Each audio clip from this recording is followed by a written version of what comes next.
Good day to you all. I hope you're having a good week so far. So, yesterday you got a little bit of background information about Martin Luther and read some of his 95 Theses that he wrote concerning the Catholic Church and their use of indulgences. And you also saw how that led to larger changes in religious thought across Europe as more people now get access to the Bible and start to have their own interpretations. The problem with putting the power of interpretation for multiple people is people have different ways of thinking, and oftentimes those ways of thinking are different than yours. So Luther, after putting across this Bible and saying, hey, you all should have access to the Bible and interpret it yourselves, these people said, cool, this is what we believe now. And Luther was kind of like, wait, that's not what I meant for you to do with that. And today we are looking at some of those changes across Europe, kind of a Reformation road trip, if you will. What might be helpful in your notes or in thinking is to mark with a color some of the different countries that we talk about, whether they are generally Catholic, generally Protestant, or some other type of religion, because that'll come into play when we talk about the 30 Years' War a little bit later this week. I'll also be showing a map and pointing out those things at the end as well. So with Germany, you had the spread of Lutheranism, which was able to be pretty convenient because that's, well, Martin Luther's backyard. But what happened was a large group of German peasants. Peasants took these ideas and made them into something more than religion. They sought to end the class system that they saw was kind of oppressing them, taking their money and overall putting them in a less off position than the nobilities or the royalty of that time. These ideas spread vastly quickly across the landscape, but ultimately failed. The nobility saw these uprisings and these rebellions happening, sent out their much more trained troops and killed, as you can see here, about 300,000 peasants and serfs as a way to exert their power. Here you see religious changes in the religious thought also becoming more political. There's people thinking about how their lives are maybe associated with religion, sometimes using religion for their own gain. And the thing with Germany too is at this point in time, it's still considered the Holy Roman Empire, which was not a totally unified empire. It was more of like different territories and countries that were ruled by different princes that all had to listen to the main Holy Roman Emperor, who kind of made the rules for the nobility to follow. And I keep forgetting to move all of the pictures so that I can still have my little video up in the corner, so you don't get to see Henry VIII's face this go round. But now, jumping across the channel, we are headed over to England. And here, England was a pretty strong supporter of Catholicism for a while. The nobility, the king and his families and all of the higher-ups were very closely attached and connected into the Catholic Church. Henry VIII was married to Catherine of Aragon, and they had a daughter together. The problem was Henry VIII wanted a son. He wanted an heir. And he said, well, this isn't really working for me right now, so I'm going to get a divorce and marry someone different. And so he went to the church to try to petition for annulment, to essentially get divorce papers. And the church, the Catholics said, no, we're not going to do that. Divorce is not something that we agree with. To which Henry responded, okay, then I'll just make my own church. And that's what he did. He withdrew England from Catholicism and created the Church of England. which blended together both church and state. The monarch became the supreme governor of the church. So the monarch, in this case, Henry VIII, now held control over all of the land and money that the Catholic Church originally had. Unfortunately, this was not the last divorce that Henry VIII would have. He had a total of 6 different wives through his whole life. And if you're interested in a little bit of pop culture history-ness, there's actually a musical called Six that looks at the lives and times of the 6 different wives, which is pretty funny if you're interested in a little bit of a laugh. But back to actual history, this was very much motivated by politics. There wasn't too much differences in religious thought that caused this change, but rather I want a divorce and I can get money and land out of this deal. So in this way, England becomes its own new religion, Anglican, or Church of England. And after this point, it's kind of a seesaw between Catholic and Protestant rulers. It's very kind of family drama-ish for a while. You had Mary Tudor, who would come into power a little bit later, and she got to be known as Bloody Mary by several Protestant citizens. She was devoutly Catholic, and when she became a ruler, she wanted to bring back the Catholic Church and kick out what her dad had made, the Church of England. And through that, there was quite a bit of persecution of Puritans and of Protestants throughout England. And then her half-sister, Queen Elizabeth I, took over after her and was a very powerful queen.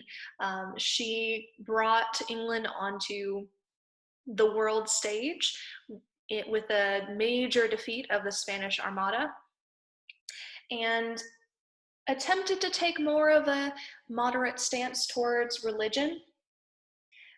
She reestablished the Church of England and allowed Protestants to practice more freely. This did kind of tilt in the other direction, and you had people who were saying that Catholics now were being persecuted. And in a response to this, you had a devout Catholic named Guy Fawkes who tried to blow up Parliament at one point. It failed miserably, but as you can see from the mask, this idea of one person living up against a regime has stayed pretty consistent throughout history, this thing that we can kind of rally against. So overall, England kind of goes back and forth between Catholic and Protestant, but overall it ends up becoming more Anglican, kind of on its own side, looking out for itself. Now moving back to the mainland, Switzerland. With Switzerland, there was a lot of movements to go back to kind of the old school Bible or the old school New Testament, trying to get rid of all of the ceremonies that the Catholic Church had kind of put in place. Communion and people trying to be saved by works. They just said, this stuff is just extra. We don't need it. We don't want it. We want the basic stuff that lets us live out our daily lives. And from this, you have John Calvin, who becomes the founder of Calvinism, which is a religion incredibly focused on how to live out your faith. You've got very clear directions on how you live morally according to the Bible, and there's a very strict order in following God's law.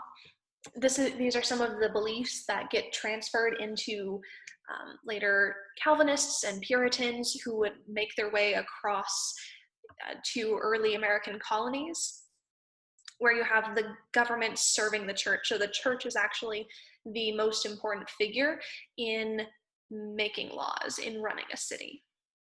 And France. So France was originally sympathetic. They originally were like, okay, cool, you've got some nice ideas. We understand what you're trying to do. But they were devoutly Catholic. They were very, very Catholic. And in 1534, they actually made Protestantism illegal. And there was persecution of Protestants, also known as Huguenots, in this region. You had kind of these tensions come to a head several years later in 1572 on St. Bartholomew's Day. There was a massacre in which many Huguenots were murdered by radical Catholics. The numbers vary from source to source. Some say that 3,000 people were killed just in Paris, and the numbers reach up to potentially 50,000, 60,000. What also made this so divisive was King Charles kind of knew what was going on, was trying to get some of like the upper Huguenot rulers got rid of, and then it came to something big. And so as a way to kind of bring down the tensions, he said, oh, it's okay, we found that there was a plot against the crown. People were trying to kill me and take over, and we said that wasn't a good idea, and that's why we massacred all these people. The problem was that then made the tensions even higher up until 20 years later, when they got together and made this Edict of Nantes, this edict that said Huguenots are okay, we're going to give them some more religious freedoms. So we're not killing citizens and neighbors. Let's not do that anymore. Through this all, though, the rulers are staying very close to the Catholic Church. And so as a result of that, the majority of the country remains Catholic. That's where the strongest ties are to. And then Spain and Italy, those two have both stayed very Catholic. Italy is where Rome is located, and that's where the Pope is. Because of that closeness, that's very much like in everybody's mind. And with Spain, the rulers there were very devout Catholics. That was their jam. They absolutely loved it. And the two things that you see a lot in the two main reasons why these countries stayed Catholic was because they were more rural. In areas like England and Germany, you had more cities, and so you had more people in those areas. Also in these two countries, the nobility supported the Catholic Church. So if you have the rulers that are supporting this religion, that's what generally the whole country is going to follow. And here's another one of the reformers, the Anabaptists. They're a little bit related to Calvinists. These are the ones that would become the Pilgrims and Baptists in America. You have these ideas of pacifism, so they weren't going to go out and fight for their beliefs. They were very non-conflict people, and they wanted a separation of church and state. So if you're part of the church, that's what you do. If you're governing, that's what you do. They also wanted a very simple life, so keeping those divisions, living out, doing what you needed day to day, and not trying to get too much into like the ceremony and thinking too much about different things. The thing was, these Anabaptists were persecuted by both Catholics and Protestants, so they got kind of the worst end of the deal. They didn't have very much support anywhere on the European continent, which also helped in pushing them across to these new colonies being made. And here you can see a map of these European religions around 1600. So here's the Holy Roman Empire, or what would eventually become Germany and some other states. And within it, you can see there's several different colors here. You've got this Roman Catholic portion here in the west. You have Lutheranism, and then you have Roman Catholic and Protestant.